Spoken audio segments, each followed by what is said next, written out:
Olá, minha Paraíba, é quinta-feira, dia 3 de junho de 2021. Estamos ao vivo em mais uma edição do seu Rede Verdade, dentro da programação da sua TV Arapuã. Você que estava aí acompanhando desde manhã, nas primeiras horas desta quinta-feira, toda a programação aqui da TV Arapuã. Começou com Bruno Pereira, com Marília, depois com o Padre Nilson, com Samuca Duarte. Agora, segue comigo aqui, Luiz Torres, no Rede Verdade, no programa de hoje. Vai conversar com o deputado federal Rui Carneiro, do PSDB, que está cheio de novidades aí para a gente debater sobre aí, aqui a Paraíba, João Pessoa, lá em Brasília, no Congresso Nacional, e também política e eleições 2022. Então segue conosco, daqui a pouquinho eu trago também as notícias lá de Napoleão de Castro, lá de Brasília. Deputado Rui Carneiro, muito boa tarde, seja muito bem-vindo mais uma vez aqui ao Rede Verdade. Boa tarde, Luiz, para mim é uma grande satisfação cumprimentar também a todos que nos assistem. Bom, vamos começar um pouco resgatando do que a gente conversou numa última entrevista aqui no Rede Verdade. Você fez ali um anúncio do Hospital Veterinário aqui para João Pessoa, era um compromisso seu, essa proposta ficou parada, né? Tem aí algum avanço, teve algum movimento em relação a isso? Não, o recurso já foi colocado, o sistema, a plataforma Mais Brasil foi aberta, a Prefeitura já alimentou o sistema, ou seja, mais um passo foi dado. Depois daquela entrevista? Depois daquela entrevista, eu acredito que esse ano o hospital seja licitado e, se Deus quiser, no próximo ano ele esteja funcionando. Nós já nos colocamos à disposição da Prefeitura, se precisar mais algum recurso também para equipar o hospital, porque esse recurso se refere à construção. Nós estamos à disposição para contribuir, para ver esse sonho realizado e esse princípio da causa animal, do bom funcionamento do centro de zoonose, isso não só em João Pessoa, em toda a Paraíba, multiplicar os hospitais veterinários. No próximo orçamento, estamos colocando o hospital veterinário em Campina Grande, então é importante trazer esse tema à tona, que as prefeituras tenham políticas públicas relacionadas à causa animal, porque isso é uma realidade hoje do mundo, da Paraíba, da vida das pessoas, e os animais merecem respeito, e nós estamos fazendo com que parte da nossa atuação seja para essa causa, fruto, sobretudo, do pedido das pessoas. Deputado, para a gente entender, quem está acompanhando a gente aí, o projeto e o recurso, naturalmente, e o volume de recursos, eles permitiriam que tipo de hospital veterinário, que tamanho, qual a quantidade de atendimentos e das espécies, inclusive, enfim, como é que ele deve funcionar na prática? Olha, eu me baseei, está inclusive no meu Instagram, uma visita que nós fizemos há 2 anos atrás no hospital em Recife. Não foi feito com emenda parlamentar, esse nosso é o primeiro do Brasil, foi feito com recursos próprios. Então, ele funciona, sobretudo, gatos e cachorros, questão de cirurgia. Alguns então, hospitais fazem... Animais domésticos, eu digo isso para as pessoas... Animais domésticos. Alguns hospitais, castração, ou é feita no centro de zoonose. Inclusive, é importante melhorar o serviço de castração aqui na Prefeitura de João Pessoa. Não está funcionando bem agora, não estava funcionando bem antes. Essa estrutura tem que ser aumentada, isso é um ponto muito importante. E o senhor não vai pagar nada. Porque o que é que acontece? Quando você não castra, você tem uma proliferação desenfreada de animais aí pela rua morrendo sem ter o que comer, atropelados, maltratados. Não, onde os hospitais funcionam, a Prefeitura faz a manutenção do hospital. Para contribuir com esse debate, nós inclusive tivemos na UFPB, conversando com o reitor, e ele se dispõe a fazer, logicamente, se de interesse da Prefeitura de João Pessoa, uma parceria em relação a esse tema de mão de obra, pelos cursos que a universidade tem de veterinário. Tá, seria uma parceria aí com a universidade garantindo um pouco de recursos humanos para poder conduzir o hospital. Outro tema que a gente tratou, e você fez uma cobrança aqui em relação à reabertura das creches aqui em João Pessoa, a partir da vacinação dos trabalhadores de educação e profissionais. A Prefeitura, inclusive, iniciou esse processo, até teve uma disputa jurídica, mas conquistou aí o direito de fazer a vacinação. Fizemos essa cobrança no programa, Nós temos hoje milhares de crianças em João Pessoa passando dificuldade alimentar. Inclusive receberam uma cesta básica no mês passado, o mês de maio acabou e não receberam ainda. Não entendi por que vai aí a cobrança. Nós cobramos a questão da vacinação para os profissionais, até porque a transmissão, a questão do Covid em crianças, ele é mínimo. Então essas crianças têm que voltar para a creche, têm que voltar para a sala de aula o mais rápido possível, por uma questão de aprendizado, por uma questão de alimentação. Numa creche, por exemplo, tem 5 refeições por dia, contando com o lanche, além de você possibilitar à mãe e o pai a facilidade da busca de um trabalho, seja formal ou seja informal. Então isso é uma urgência na cidade. E agora, para esse momento, a Prefeitura acaba de baixar um decreto com medidas restritivas ao coronavírus, o Estado também fez isso. Essa era uma necessidade, deputado, na sua visão, você que disputou a Prefeitura de João Pessoa, que concorreu e debateu isso aqui para a capital, era necessário a adoção de decretos nesse momento para combater a Luiz, isso pode ser até necessidade, mas não é o debate prioritário. O que me chama a atenção, por exemplo, é eu pegar o relatório do Tribunal de Contas do Estado e do recurso federal que veio para a Covid, o governo, grande parte, não investiu. Quer dizer, nós temos na Paraíba pessoas morrendo de fome e que esse recurso poderia atender. Isso é que me chama a atenção.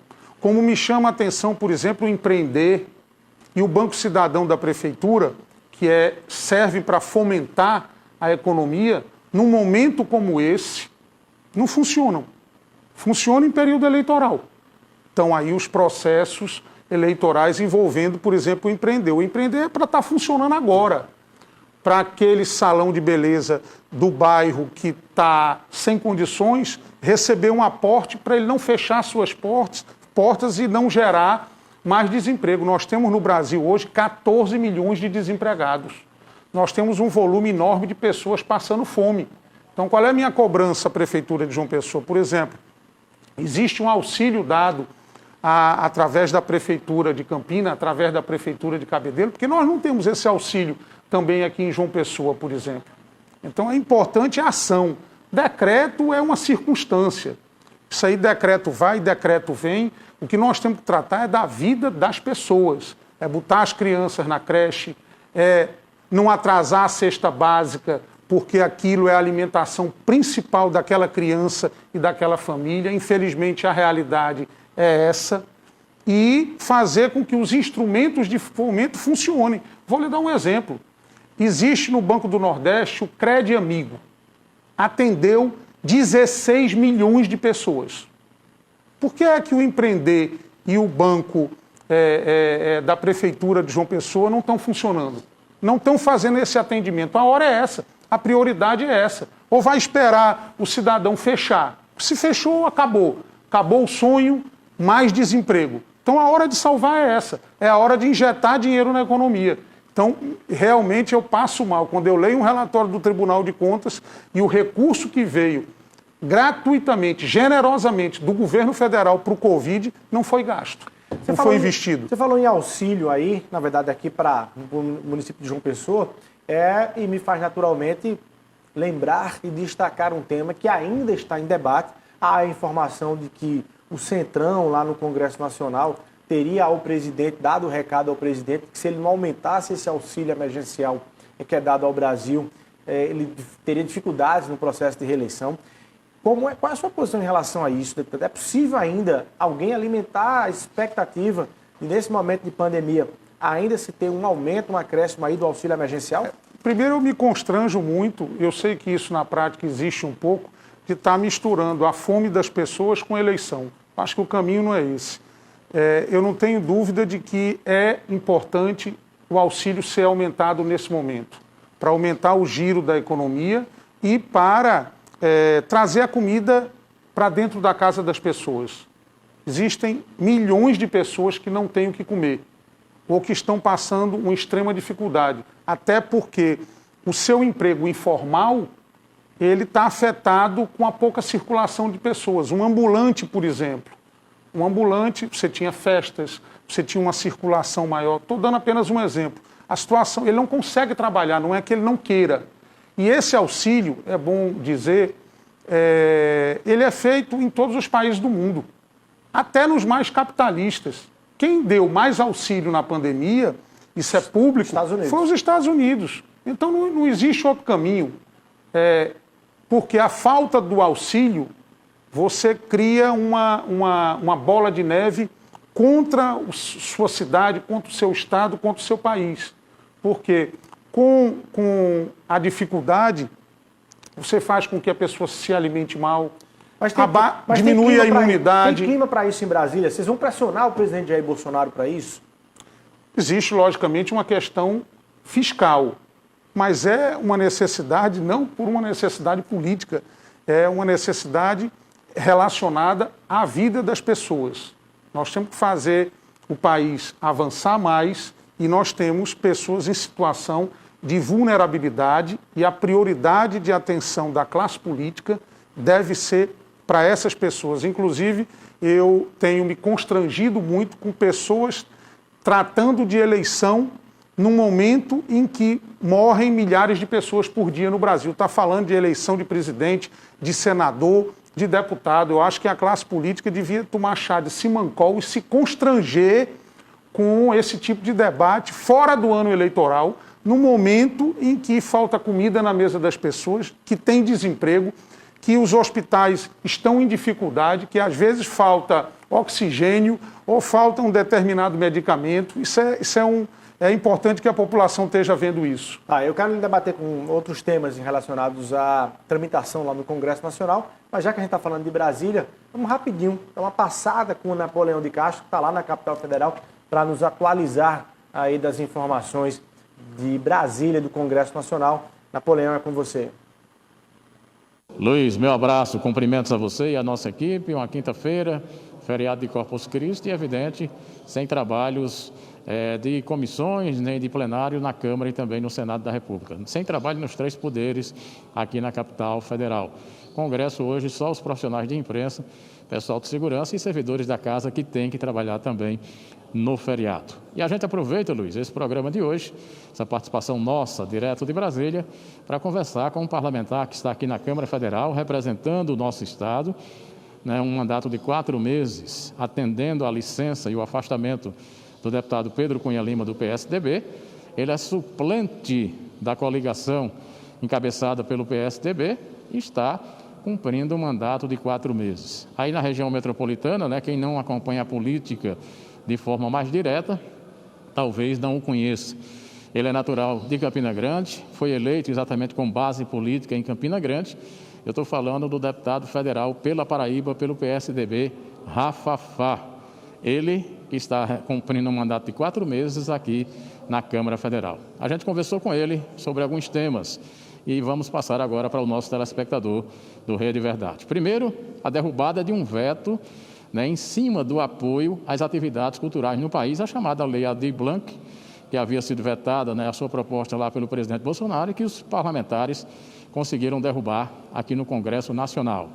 Defendendo o São João de Campina Grande e as atividades culturais do nosso Estado, ele se sentiu feliz na derrubada desse veto. Todos os partidos votaram sim, foi uma votação nominal, fomos em busca dessa derrubada muito importante, a Lei 795, que é a Lei Aldir Blanc, onde contempla a classe artística de todo o país, num momento como esse tão difícil, em que o Nordeste começa junho sem ter São João, um São João que leva para os 9 estados do país, chamado Nordeste, que eu costumo dizer, mais de 3 bilhões de reais. E pelo segundo ano consecutivo, nossos estados não têm São João, não vai ter esse dinheiro para ajudar em tudo que os estados e municípios que fazem São João têm. A derrubada do veto é muito importante para a classe artística, que vai ter novamente, como teve o ano passado, esse auxílio para tentar ter mais um gás e tentar sobreviver a essa pandemia que está destruindo nosso país e está acabando com todos os tipos de comércio, de classes. A pandemia não está escolhendo raça nem cor, está querendo destruir nosso mundo. Então, essa derrubada de veto desse momento, que chega, é uma esperança para quem faz cultura no nosso país e a gente sempre vai lutar por quem mais precisa. O deputado... Olha, Olha, esse jovem aí, deputado, tem representado, tem surpreendido nesse início aí. Ele está no lugar aí do deputado Pedro Cunha Lima, que se licenciou, está exercendo o mandato, tem surpreendido aí o deputado Rafafá no exercício do mandato dele. Essa lei é importantíssima, né, deputado? Em relação... Primeiro, fazer os elogios à vontade, ao engajamento, ao compromisso de Rafafá. E essa questão da derrubada do veto da lei Aldir Blanc é muito importante, porque nós teremos aí mais de 20 milhões de reais que poderão ser usados, recursos do ano passado, exatamente nesse fomento à cultura, num momento trágico para a classe artística e aos que fazem a cultura, porque tudo está sem funcionar. Quem primeiro parou, né? E o último a voltar. Com certeza.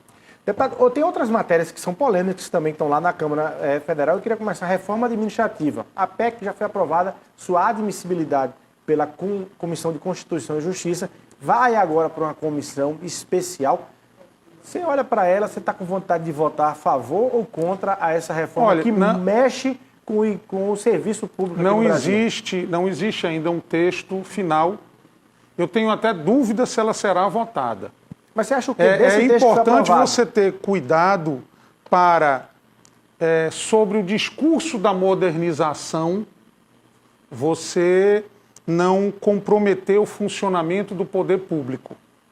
Porque o Brasil ainda não tem maturidade para você, por exemplo, dar ao gestor de plantão, e eu vejo muitas vezes o que acontece em prefeituras, de repente dizer que fulano de tal não teve bom desempenho e punha o cara na rua. Nós temos que ter muito cuidado com isso.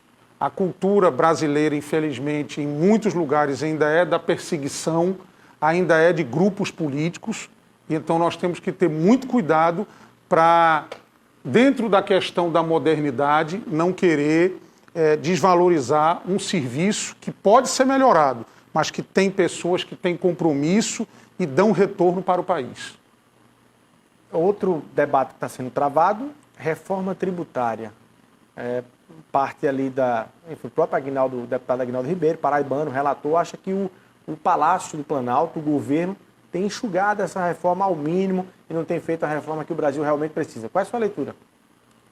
Eu acho que Luiz, a reforma tributária não vai diminuir custo para ninguém. Isso eu não tenho dúvida em relação a isso. Então é uma ficção. Se ela conseguir desburocratizar, facilitar o funcionamento das coisas, já é uma grande ajuda. Se isso acontecer, já é uma grande vitória. Já é uma grande vitória. Você está ali com uma série de penduricários, de repente você ter, como acontece na Europa, o IVA. Então você tem ali... imposto só. Pronto. Estou dando aqui um exemplo. Você facilitar, porque isso é uma rede de complicações criadas sem o menor sentido. O que o cidadão, o empreendedor quer é facilidade. Ele está querendo empreender, ele está querendo gerar emprego, ele está querendo ver o seu sonho realizado, a sua empresa funcionando, o seu comércio funcionando. E muitas vezes o Estado ele dificulta isso. Ele que é o maior interessado, porque isso gera impostos e, consequentemente, gera receita. Isso é dificultado no Brasil. O governo, de maneira geral, os governos no Brasil, não estou dizendo federal, de maneira geral, atrapalham o empreendedor. E isso tem que ser mudado. Projeto de lei 399/2015, que trata da exploração do plantio da cannabis, a planta da maconha, para uso medicinal. Está lá em discussão na comissão especial, lá na Câmara dos Deputados. O deputado Rui Carneiro olha para essa lei, tem vontade de votar contra ou a favor? Deixa eu lhe comentar. Se criou um cavalo de batalha em relação a essa questão, que me parece uma questão muito simples. Se aquilo melhora a vida do paciente, faz ele se sentir melhor, ele tem que ter o direito de usar. Nós não podemos misturar isso com liberação de plantio de maconha. Então tem 1 milhão de saídas para isso. Vou lhe dar uma, por exemplo. Da mesma maneira que o governo federal dá insulina para um paciente, ele também pode dar o óleo de cannabis. E, logicamente, ele vai controlar onde compra. E o governo então, fica responsável. Claro, o formato...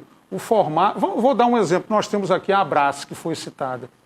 Uma referência para o Brasil. Se a Abrace, por exemplo, conseguisse produzir, estou dando um exemplo, para todo o Brasil, o governo fiscaliza aquela entidade e compra o produto da mesma maneira que compra a vacina do Butantan e distribui para os pacientes que, com recomendação médica, e quando o médico prescreve, ele está se responsabilizando em relação àquilo, e o paciente é atendido pelo produto. Fica unificado para usar mais logicamente, nós não podemos deixar brecha para que, de repente, haja uma liberação do plantio, uma desvirtuação. Nós não podemos desvirtuar o ponto. O ponto é atender os pacientes que precisam do produto. E nós não podemos, como Estado, negar esse produto a esses pacientes. Eleições 2022 também tem proposta e projeto polêmico para as eleições de 2022. Primeiro delas, questão do voto impresso ou da impressão do voto. Qual é o melhor modelo, na sua opinião? É o distritão? Enfim, quem for mais votado é que ganha uma vaga aí na Câmara Federal, enfim, nas assembleias, ou a federação? Qual é o melhor modelo para a disputa de 2022 e a questão do voto impresso? Qual é a sua posição? Todos esses modelos têm uma falha. Não existe, na verdade, modelo perfeito. O distritão talvez traz um senso de justiça, porque são os mais votados. É o que eu ouço assim com as pessoas que eu converso e eu tenho também esse sentimento. Mas não existe um sistema perfeito. Em relação ao voto impresso, no nosso entendimento, a urna eletrônica, que tem várias etapas de fiscalização, já se mostrou seguro. Eu não tenho nada contra o voto impresso. O que nós temos que avaliar como país é se esse custo é necessário, se vale a pena. Mas eu não acho um tema de grande relevância. Eu, particularmente, acredito na urna eletrônica, mas se for também o voto impresso, na verdade, é mais vamos dizer assim, uma barreira de segurança, não teria problema, e aí tem que se analisar os custos, porque nós estamos num país também que tem muitas outras necessidades. Estava até tentando aqui ver se dava tempo de pedir à produção a foto do ex-presidente Fernando Henrique Cardoso com o ex-presidente Lula, uma foto aí fruto de um jantar, de um almoço que os dois tiveram há alguns dias e que mexeu com a política do país. Ou seja, PSDB e PT, dois ex-presidentes que foram, enfim, rivais ali, disputaram a presidência da República juntos. O que você achou desse encontro, deputado, de Luiz, Lula e FHC? E se você acha que ele pode gerar e render algo para frente? Se criou um cavalo de batalha em relação a isso, eu acho os diálogos normais. Então, se Fernando Henrique estivesse conversando com Lula, com Bolsonaro, com Ciro Gomes, eu não vejo nenhuma questão em relação a isso, porque, na verdade, ali é ele, não é o partido. Logicamente, para quem vê de fora, o partido vindo a ter um candidato próprio, você, de certa forma, indiretamente enfraquece uma candidatura. Mas eu sou muito liberal em relação a essas questões. Eu sou muito liberal em relação a essas questões. Engraçado é que eu não vejo maiores problemas em nenhum tipo de conversa. De vermelho, né? Essa foto aí é o Fernando Henrique que está de vermelho e Lula ali, não sei se tem alguma coisa ali no azul. Não, Lula está de cinza. Foi um almoço, não é isso? Um almoço dos dois aí. Mas você também almoçou, acho que talvez até na mesma semana que os dois estiveram juntos, com o ex-senador Cássio Cunha Lima. O ex-governador e ex-senador Cássio Cunha Lima. O que é que saiu desse almoço aí e dessa conversa? Vocês têm um encaminhamento aí para o PSDB aqui da Paraíba? Não, foi um reencontro de Cássio está morando em Brasília e pontualmente de 2 em 2 meses, de 3 em 3 meses eu almoço com ele para conversar, bater papo, e o ponto principal do almoço é a preocupação exatamente com o que está acontecendo no Brasil. No momento que nós estamos vivendo essa questão da pandemia, a atuação do ministro, as dificuldades que pairam, teve muito pouco de política nesse almoço. Inclusive porque eu acho que o tempo Deputado, propício eu quero para acreditar que tratar teve- de eleição é no próximo A ano. mesma quantidade de política que teve nesse almoço, teve aí no almoço do ex-presidente Fernando Não, aí Henrique, do deve ter ex-presidente sido só Lula. política, não sei. Cássio é candidato? Pode ser que sim, pode ser que não. Ele não me sinalizou em relação a essa questão. Você defende que ele entre nas opções do PSDB Eu para disputar o governo? eu defendo que os partidos de oposição na Paraíba, eles ponham nomes à disposição, e logicamente aí uma decisão pessoal de você colocar seu nome ou não. A chapa tem governador, tem vice, tem senador, e que esses nomes, no ano eleitoral, isso não é um momento propício para estar tratando disso. Eu volto a repetir, num período que as pessoas estão morrendo, que as pessoas estão em dificuldade, passando fome, você não pode estar formando chapa política e nem fazendo lançamento de candidatura. Não é o momento para isso. E aí, lá na frente, no ano eleitoral, que esses nomes sejam testados e se chegue a alguma conclusão. Nós temos que colocar em campo o melhor time. Deputado, você chegou muito perto de disputar o segundo turno ali das eleições de João Pessoa para prefeito de João Pessoa. 700 votos, é isso? 800 e pouco. 800 votos para você ter entrado ali naquela disputa para o segundo turno. E há quem faça a análise de que se você tivesse entrado ali no segundo turno, a disputa poderia ser bem diferente da que foi registrada. Ficou o gostinho aí de você ainda olhar para a prefeitura de João Pessoa e dizer assim, um dia eu quero chegar lá, deputado? Eu vivo o momento, Luiz. Eu entrego sempre a minha vida a Deus, tento fazer o melhor. Tentei fazer, fizemos o melhor na campanha, inclusive nossa equipe de comunicação foi premiada aí com 3 prêmios internacionais na Europa essa semana. Não sei se você teve... Por causa da campanha? Por causa da campanha. Não sei se você teve a oportunidade de ver. Para mim foi uma grande satisfação e aproveitar e agradecer de público a toda a equipe. Eu vivo o momento. Então, a eleição me colocou no papel de oposição, de fiscalizador, o que eu estou fazendo Essa aqui. equipe pode ser chamada para trabalhar para uma candidatura ao governo em 2022? Não, é uma boa equipe para trabalhar para qualquer candidato em qualquer estado. Inclusive, trabalhou também na campanha do governador Ibanez, lá no Distrito Federal. Mas respondendo a sua pergunta, eu estou cumprindo o meu papel de oposição construtiva, como eu disse aqui no seu programa passado, cobrando a vacinação da educação para que as crianças voltem para a sala de aula, mas da mesma forma contribuindo com o que eu posso fazer com o hospital veterinário, colocamos emenda, como também colocamos lá para o CAIC de Mangabeira, que está sendo o centro das escolas técnicas, uma grande obra na cidade e outras pelo Estado. Estou cumprindo o meu papel e entrego o meu futuro a Deus. Deputado Rui Carneiro, muito obrigado pela sua participação aqui no Rede Verdade. Eu que agradeço, um abraço, bom feriado a todos. Bom, a gente está ficando por aqui. Um abraço para vocês, obrigado pelo carinho da sua audiência e até amanhã, se Deus quiser.